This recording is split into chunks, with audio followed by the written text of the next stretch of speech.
بسم الله الرحمن الرحيم. وإذ أخذ الله ميثاق النبيين لما آتيتكم من كتاب وحكمة ثم جاءكم رسول مصدق لما معكم فلتؤمنن به ولتنصرنه. قال أأقررتم وأخذتم على ذلكم إصري قالوا أقررنا. قال فاشهدوا وأنا معكم من الشاهدين. فمن تولى بعد ذلك فأولئك هم الفاسقون. أفغير دين الله يبغون وله أسلم من في السماوات والأرض طوعا وكرها وإليه يرجعون.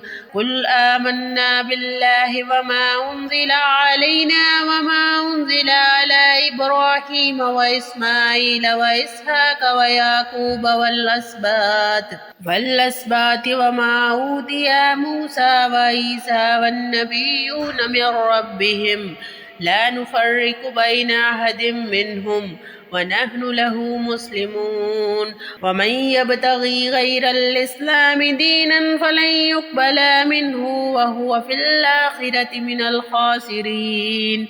كيف يهدي الله قوما كفروا بعد إيمانهم وشهدوا أن الرسول حق وجاءهم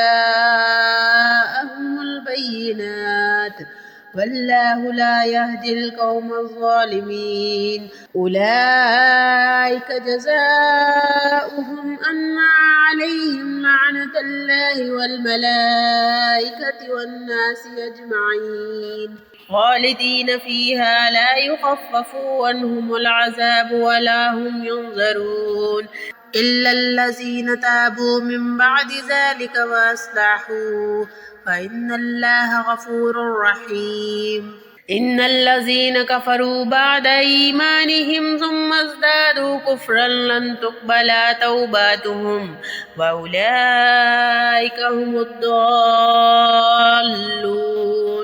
إن الذين كفروا وماتوا وهم كفار فلن يقبل من أحدهم ملء الأرض ذهبا ولو افتدى به أولئك لهم عذاب عليم وما لهم من ناصرين.